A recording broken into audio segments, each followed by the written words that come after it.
All glory and honor to the Lord, my God, who has done everything possible this day. This is a prophecy that I got when I was in Standard 9, and today is the very first day that God has given me this chance to tell His word. Let me be hiding behind the cross and let Him reveal. And I am humbly submitting myself in His presence and all of us in His presence.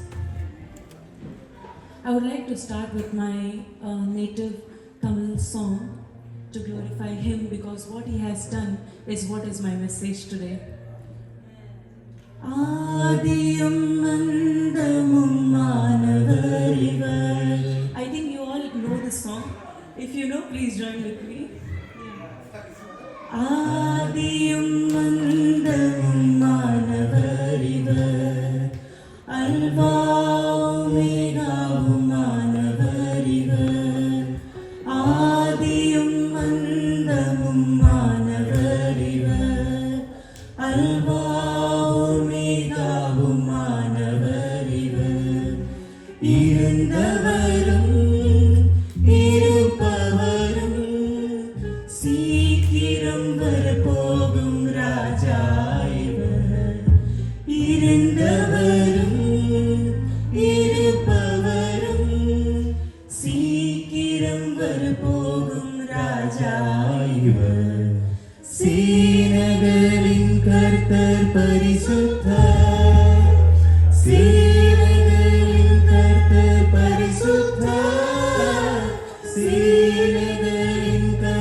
Thank you, Jesus. Thank you, Jesus, for your presence.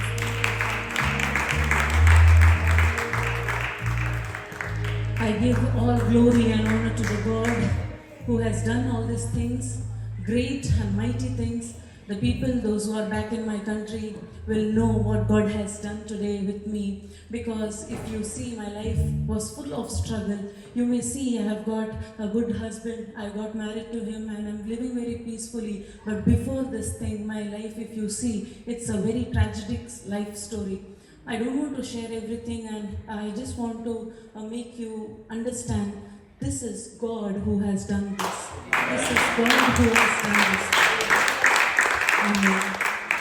Today I would like to share with you the word of God, which says, in your calling, end matters more than the beginning. In your calling, end matters more than the beginning. So this is the sermon today that I have got. I give all praise and glory to God, and once more I recognize all those people, those who worked behind for making this sermon possible. They have chosen me, and God has allocated them to choose me as a vessel here. I would like to thank all the leaders. I don't know how to designate them, but still I remember everyone there in Southampton, everyone here, and especially our elder, because of whom he was the very first person when we both entered the church. He was the very first person to open the door. We were like, oh wow, this is so welcoming, but we didn't know that he's elder. So give it a hand to him as well, because of whom this is all possible. And I would like to thank my parents for this very precious moment that they have given me birth, and my beloved husband, who has been a strong pillar through all the thick and thin of my life. So yeah, beginning here, in your calling, end matters more than your beginning, which means that it draws a biblical wisdom where perseverance. There are three things that I'm going to speak. It is perseverance, finishing well, and eternal perspective. If you're writing, you can make it note. Perseverance, finishing well, and eternal perspective. So, in our calling, the quality to continue is very difficult actually. Many are called, but few are chosen. Have you ever heard this? Many are called, but few are chosen. Because if you see a marriage, you can see invitations are given to everyone, right? But the one who is getting the first row is who is very precious in that person's house. Or for example, any special guest will be honored in front. Have you seen that? But Jesus Christ, our Lord, our Savior, has called everyone to sit in the first row. We are never back. We are all called. You see, in all the sermons in Sunday, you can see that the elders or whoever there is standing in the podium, in the pulpit, they will be like calling everyone to come in front. Why are they calling you all to come in front? Are you not able to hear? No, it's because God has invited everyone to sit in the front row. So that is how we are invited to sit forward, and we have to remain faithful. In spite of difficulties, there are a lot of difficulties in our life, but in spite of those, we have to stand with God. And it is very difficult in this busy life, in this busy world. It's very, difficult situation to overcome and stand still for God. But end will matter more than the beginning. Your beginning can be messy, your beginning can be difficult, your beginning can be very rebellious, but still, I believe that if you stand with God and if God is with you, He will give a special angel to everyone. He will guide everyone with a beautiful angel. Psalms 91 says, 1,000 may fall at your side, 10,000 at your right hand, but it will not come near you. So what happens is, during Corona time, there were lakhs and lakhs of people dying all across the world, globally, right? But still, we are alive, no? This is the very big testimony that we can give to God. We can glorify His name. You may say, my life is full of difficulty, my life is full of problems. But you see, the life, the very breath that you're holding is a gift of God. So we should always be grateful. Never complain. Complaining can be done only by small children. We are not small children anymore. We are grown up in Christ. No need of complaining. We all have problems. Even I have dressed like this. I have come very beautifully. I feel, but I'm telling you, lot of problems are there behind.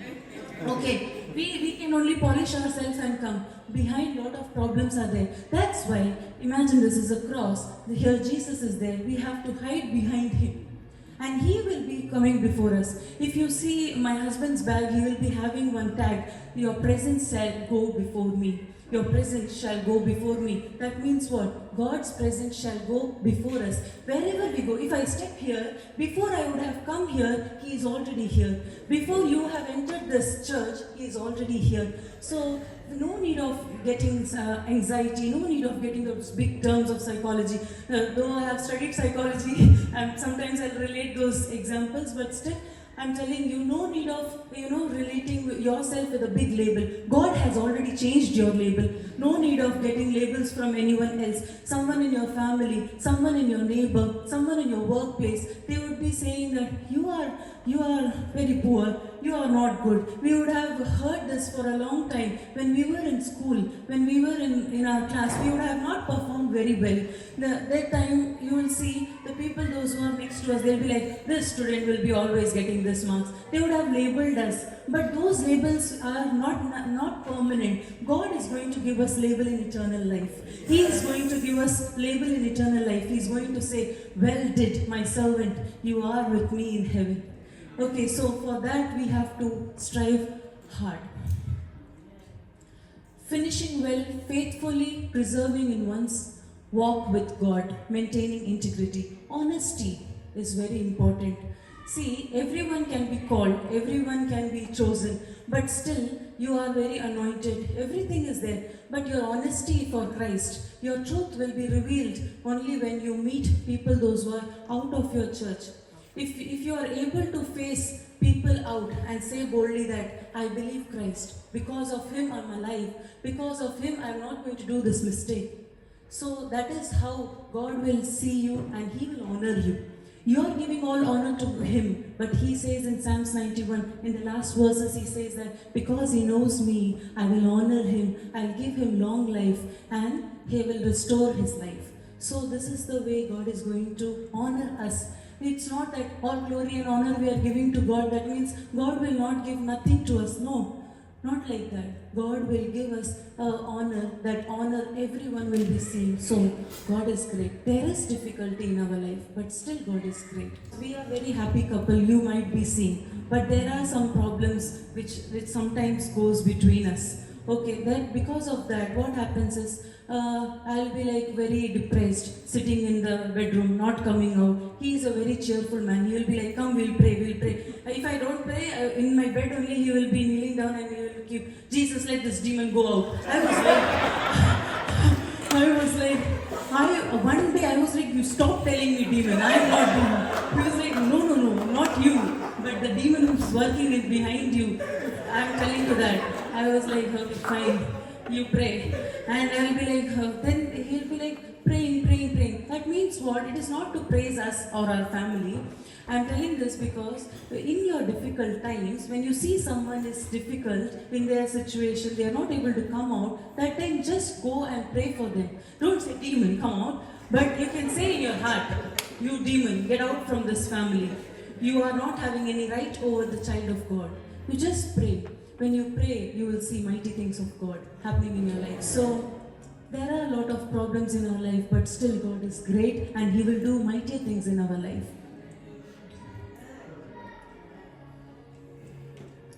Now God is inviting everyone to serve Him because there is a universal call, there is a specific call, and there is an everyday call in your life. What is the calling of God? To serve Him. In the universe call, He is calling everyone, right? We are doing evangelism outside. We are giving a call to everyone. Please come and join the love of God. Please come and share all your problems to God. He is a God who can forgive you. He is a God who can change your matters. We are telling them, right? That is a universal call. And there is another call which is called a specific call. Specific call is a call given to you all, me, everyone, those who are already in Christ. God is giving us chance. There are so many people who are saying, in this world, that you said that Jesus is going to come. 2000 years have passed. Where He is? Where is your God? Did your God forget? All those things we are hearing, right? But our God is very patient. If He wants, He will come right now. And where we are, if we judge our heart, are we ready to meet our Lord, our Christ? Are we ready to meet Him? For that, He is having mercy on us. Every day He wants us to repent. Every moment He wants us to repent so that we enter with Him. He can say, today I am coming. He can tell and come, right?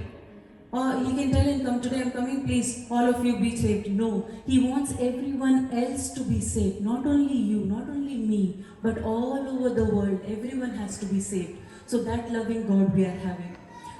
And the everyday call, there is an everyday call. Everyday call is the call in your family. As a family, you have to serve God.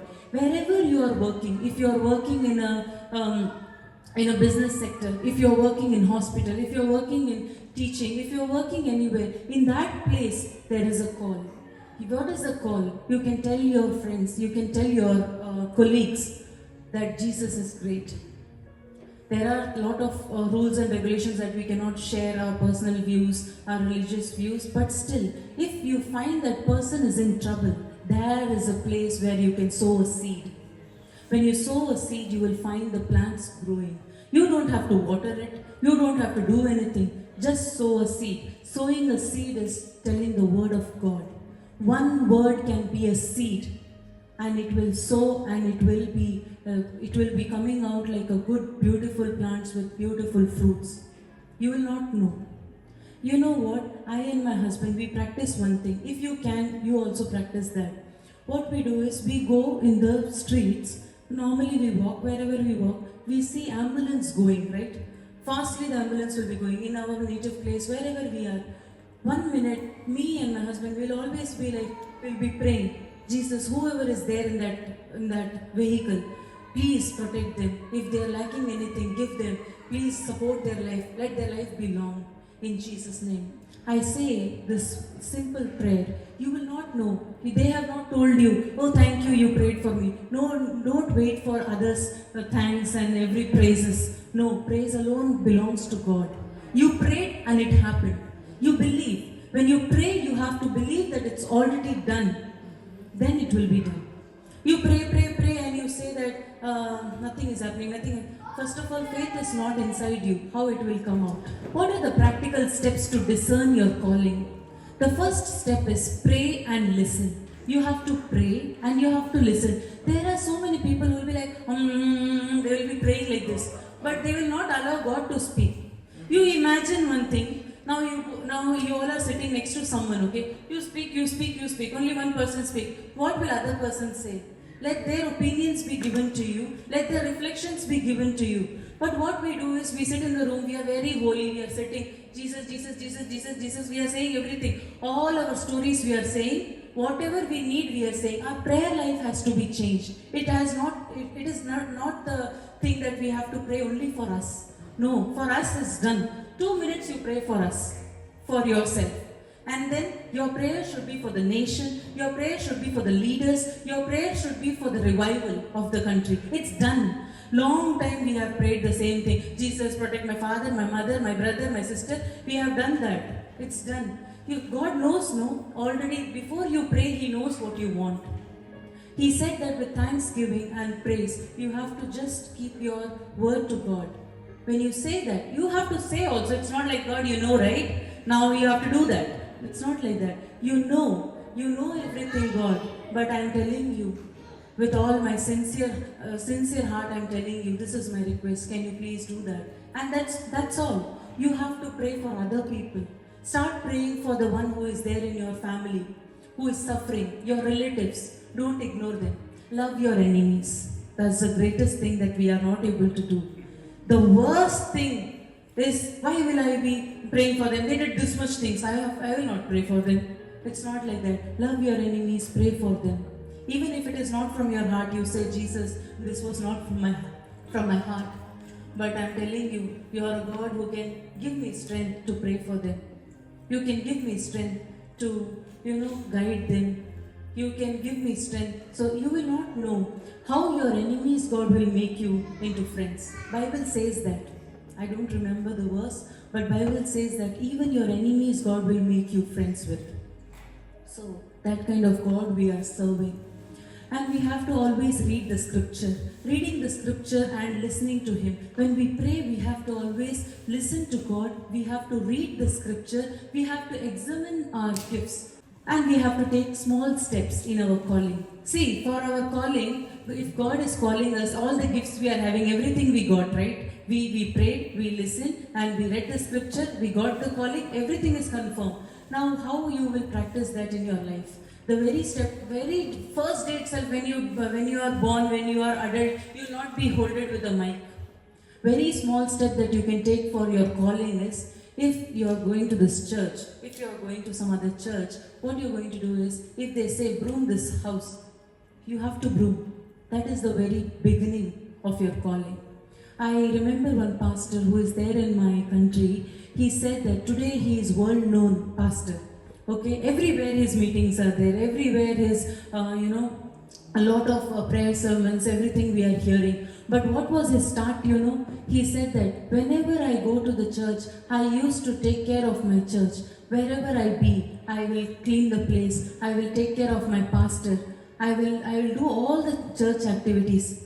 When you start doing those small things, God is God who sees, right? He's a faithful God. He will never be like, you have done this thing, still I will not give you any importance. Not like that. Before we enter this church, our God is a God who covers this whole church with His clothing. No enemy can enter here. This is a very, very holy place. He comes before. If the time starts 10 o'clock, imagine the time is 10 o'clock, He will be like dot 9:59 here. He's that God. So we are serving that kind of God. So we have to be very grateful, very honored to be a part of this calling. In Christian calling, God values the perseverance. What is perseverance? Can anyone tell me the English word? What is perseverance? Okay, I'll tell you. Keep trying, moving, all those are perseverance. You have to keep trying. You have to go forward. There will be a lot of hurdles. That's what I said in the beginning. But God values the person who moves forward. Outside the world, we always speak that failure can be, a stepping stone. When you move forward and forward and forward, that means you are never a failure. But the day you think that you are sitting in one place and it's done, that day you are a failure. If you take one step, if you are in depression, if you are in stress, if you are in anxiety, if you are sitting in your house, if you are sitting in your room and you are not able to do anything, but the very first step that you can do is just step out of your bed. That is the first step of success. Just take your Bible, is the second step of your success. Just pray to God everything you have done. God you have given. No man you have given. God you have given your matter. He will take care of you. So in the calling of God, we have to be like this. The legacy in Christ matters because it is about leaving an impact of faith. You know what? What we are practicing, that's what our children will be practicing. Our generation will be practicing. You have to maintain a legacy. You have to create a legacy in your generations. Then when the small children say, they will say, Mummy and Daddy, they will be praying in this time. We should not disturb. They should know the concept. If they get up, they will not do any other work. They will not even see their phone. They'll first take the Bible. They'll wash their face. They'll clean themselves. They'll come here. They will take the Bible. This kind of life we have to give an example. We have to set examples because this world is full of chaos. If you leave your children for a second, devil will try to snatch it and go. But we have to give our child, everyone in our house, whenever we have the time, you have the privilege to pray to your God. You don't have to do big sacrifices and offerings. Every minute you can pray, you can bind. I'll teach you one simple prayer. Whenever you pray, you say, Jesus, cover us with your blood. Cover us with your blood, the blood which is very precious, the blood which is sinless, the blood which has shed for us. Why it has shed for us? Those days you remember there were goats and sheep and all those things that has to be offered to the God. But God said enough. He loves those creation also. He says, why to cut those? I am giving myself. Let my body be torn into pieces. If you, I should not relate to that example, but still I am telling you, if you have ever seen the movie Passion of Christ, you can understand the way the skin is all torn. You just imagine, if you are not able to relate with that, Jesus has died on the cross, you are not able to relate with that, you just think, your loved person, one little finger is cut now here. Can you imagine? Now I am giving you an assignment. Please close your eyes. Please close your eyes. And think, you are coming from work, and you're the loved person in your house, the one without whom you cannot live. That's what you're saying, your dialogue. Without you, I cannot live my life, I cannot breathe. But it is not true. But still, that person you remember and think their little finger is cut in the door. Now they are bleeding. They are shouting here and there for help. Open your eyes. Thank you so much for this activity. Okay. So, can anyone share the feeling? What did you really felt? If you really go into that perspective, you will understand. What did you feel? What did you feel? Their hands. Okay, I'll ask my husband. What did you feel? I felt so much worried. I don't know, I'm so tense. What to do? Okay. Yeah. My heartbeat will be increasing. His heartbeat will be increasing. He'll be so much worried, tensed, don't know what to do.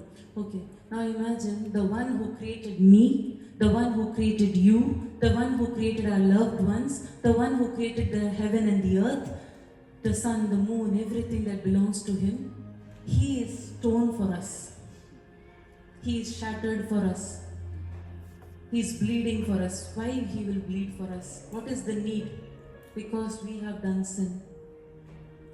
It's not the past sin. Today also we are doing sin. One small step we will take in our life. We will tell God, Jesus, please forgive our sins. Let us be holy to be called a child of God. He gives us that honor to call him Abba, Father, right? We will give all glory to him by living a righteous life. You know what? In our calling, there are many enemies. First enemy is Can you tell? First enemy. Who is the first enemy? You don't know your enemy? Devil. Devil is the first enemy. Who is the second enemy? You yourself, me, myself. We are the enemy. Our flesh is the enemy. The temptations that we fall in is enemy. Who is the other enemy? She's showing everyone. Okay. Other enemy is who? Who is not godly?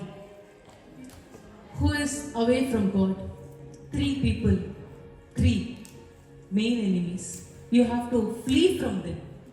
Devil is a deceiver. I'm telling you. Devil is a deceiver. He's a liar. He will speak lie. Because Jesus himself has said that he's the father of lies. Right? He will say the lies. He will say, they are enjoying how you are. See, you are not going to the pub. You are not going dancing. You are not drinking. You are not smoking. You see their life, how beautiful it is, how beautiful they are, how you are following Jesus only, no, but still how your life is, see, voices that is played in our ears. Don't listen to that. Whenever it is said, whenever those kind of voices are coming, you always discern your calling, say, go Satan in Jesus' mighty name. Never come back to me. And you will see the demons will always flee out. You take the name Jesus, you take the blood of Jesus and pour it in your house. You say, Jesus, my bed be filled by the blood of Christ. My room be filled by the blood of Christ. My household be filled by the blood of Christ. Me, myself be cleaned by the blood of Christ. No enemy will come and entertain you. No enemy. I'm telling you, I told you, he sits next to me and he will pray. You demon, go out. Immediately, I'm telling you, I was joking, I was getting angry, but still after 5-10 minutes, I'll get up from the bed and it will be normal. That means what? Problem is with me or the one who is around to deceive us. The problem is with the one who deceives us. He only makes enmity with others. Jealous, pride, every other thing. Who brings that enemy? She is this girl, she's that girl. That man is this woman is this family is always like this. Who is telling? Will Jesus tell this? Will Jesus tell this? Discern the calling. Jesus will tell, the Holy Spirit will tell you, pray. That is Holy Spirit. Will demon tell you pray? No. So understand the difference between the calling. You're called to be the child of God. You have to serve Him as long as you live.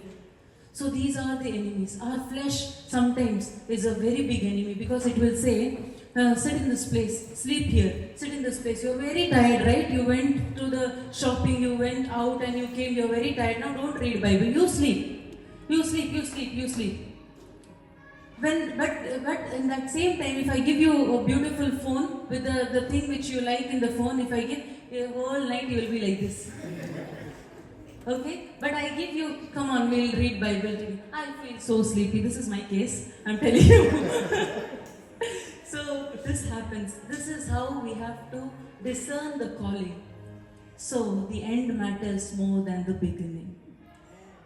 With this, I would like to end my sermon. I had a lot of slides, but I don't know how Holy Spirit has led me like this. If it was useful to you, all the glory and honor I give to God alone. I would like to call my husband to join me in one song. I have decided to follow Jesus. I have decided to follow Jesus. No turning back, no turning back, no turning back, no turning back. The world behind me, the cross before me. The world behind me, the cross before me. No turning back, no turning back, no turning back.